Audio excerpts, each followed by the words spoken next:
Bonsoir à tous, c'est Thibaut, j'espère que vous allez bien. On se retrouve pour une nouvelle vidéo YouTube avant match, Racing Club de Lens, Football Club de Metz, match cotant pour la 11e journée de Ligue 1 en direct, en exclusivité sur Amazon Prime Vidéo à 15h au Stade Bollaert de l'Hélice ce dimanche. L'arbitre de cette rencontre, Jérémy Pinard.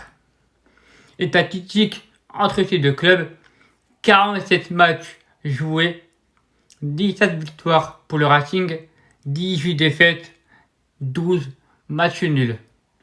Le Football Club de Metz, classé à la 18e place à la 10e journée de Ligue 1, pour l'instant avait 6 points en 10 matchs joués. C'est une victoire, 3 matchs nuls contre 6 défaites. 11 buts marqués contre 22 buts encaissés. Une équipe qui encaisse presque 2 buts par match, mais qui sont en manque de confiance, en manque d'envie, en manque d'automatisme du fond de jeu. Et on l'a vu à la conférence de presse de Frédéric Antonetti, qui vont retrouver leurs blessures, leurs absents. Je pense à Bouyaya, je pense à Fabien Delaine, Thomas Delaine, ou alors Fabien Cantons, l'ancien latéral du Racing Club de Lens, qui fera son apparition dans le groupe ce dimanche. Les absents des deux côtés du Racing, on a le retour de Gaël Kakuta, retour de suspension de Facundo Medina, retour de blessure au genou de Ignatius Ganago. Mais malheureusement, Machadio Eidara, ne fera pas dans l'apparition du groupe annoncé par Franck Hez en conférence de presse tout à l'heure. Et puis, côté Messin, Niakité, Kaby et Joseph ne feront pas partie pour le déplacement à Bollaert. Lors de la précédente journée, le Racing Club de Lens se déplaçait à Montpellier, à la Mosson, défaite 1-0. Et le Football Club de Metz recevait chez eux le Stade Rennais, défaite 3-0. Avant de parler de ma compétition, parlons de l'avant-match. Souvenez-vous, le match contre Montpellier, où une première mi-temps où on se fait dominer de la part par Savanier, leur joueur star, qui nous a fait mal. Et comme l'a dit Franck tout à l'heure en conférence de presse, il y avait un manque d'intensité dans le jeu. On s'est fait presser par nos deux pistons. Jonathan Claude et Frankowski se sont mis en difficulté et la bataille au milieu de terrain n'a pas été le cas. On n'a pas été à la hauteur.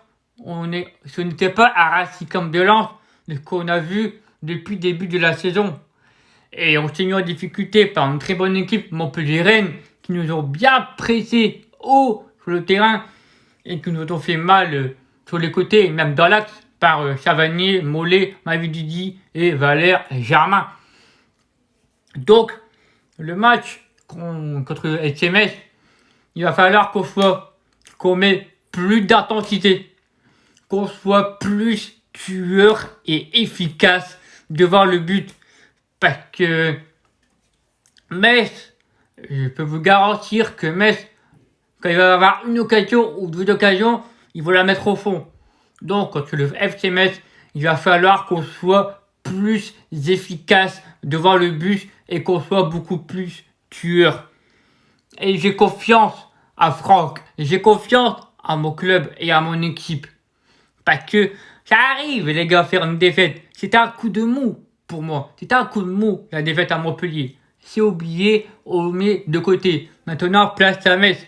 Et là, la réception de Metz, avec le retour du public, le retour au stade, après un mois de suite au débordement au derby Lens-Lille, nous retrouvons donc le Tabbola, notre temple.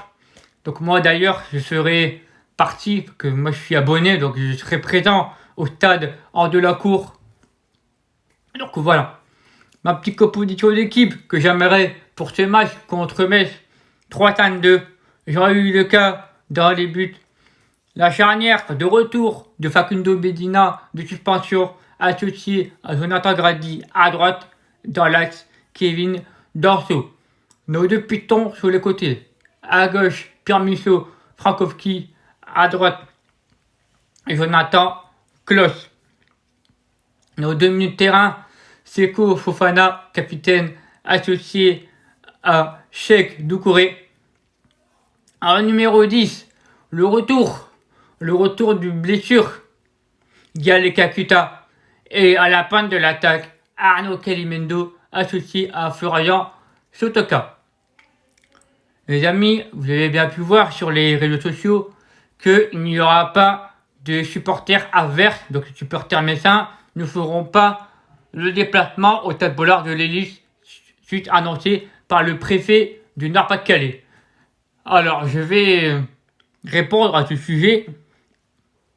Pour moi, le Racing Club de Lens, pour l'instant, n'est pas prêt à accueillir des supporters adverses parce que suite au derby qui s'est passé le mois de septembre, et avec les dédommagements des supporters lillois, on n'est pas encore prêt à accueillir des supporters adverses.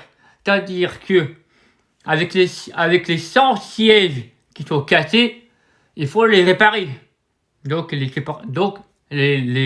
Lillois nous ont remboursé les frais pour qu'on les répare. Il y a aussi certains obligés des sièges qui ont été cassés.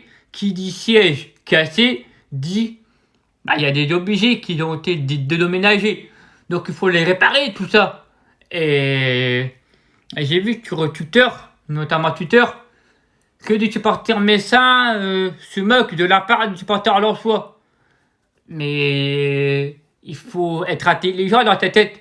C'est que un déménagement, ça ne prend pas du jour au lendemain. Il faut prendre du temps. Il faut prendre du temps pour réparer tout ça. Donc pour moi, je leur dis courage aux supporters messins. Parce que pour moi, j'aurais bien aimé qu'il aurait dû avoir des supporters adverses. J'aurais bien aimé qu'il aurait pu avoir des supporters adverses. Mais malheureusement, on ne peut pas les accueillir pour le parquage adverse. Ce qui est dommage. Donc je leur demande tout mon soutien aux supporters messins, messines. Donc voilà. Et puis surtout,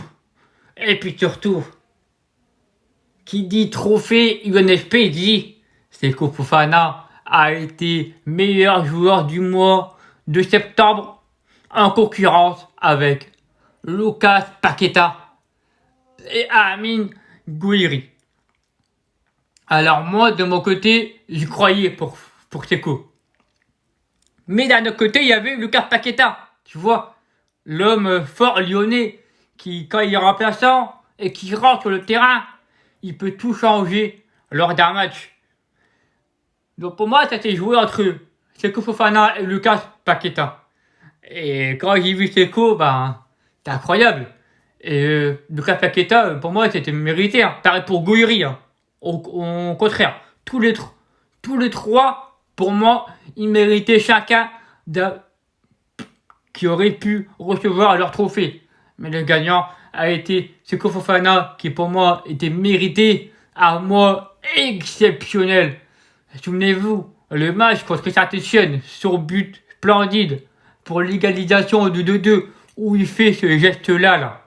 Ça, je me rappellerai. Et puis surtout, le match à l'Olympique de Marseille est incroyable. Il n'y a pas de mot à dire. Donc pour moi, c'est mérité de la part de notre capitaine Seko Fofana.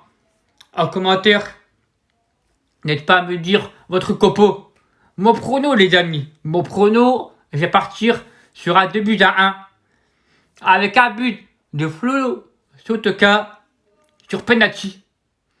Et puis, allez, je vais être gourmand. Jonathan Klaus a failli marquer sur coup franc à la Monceau. Donc, je pronostique un but de Jonathan Klaus, buteur, sur coup franc. Donc voilà. Donc on va gagner 2-1. J'espère. Quoi qu'il arrive, il faut qu'on remporte ce match. Parce que samedi prochain, les amis, il y a un très très gros match. Donc voilà, en commentaire, dites-moi votre prono, votre compo et surtout votre ressenti sur ce match. On débat ensemble. Et surtout dans le respect. N'hésitez pas à partager sur tous les différents réseaux sociaux en description, sur mon Instagram, Twitter. Donc voilà les amis. N'hésitez pas à liker la vidéo. Ça me ferait extrêmement plaisir. Puis moi je vous dis, on se retrouve dimanche soir après le Classico Marseille PSG pour mon débrief. Moi je vous dis, la fois un jour, la fois toujours. Ciao. C'était si beau.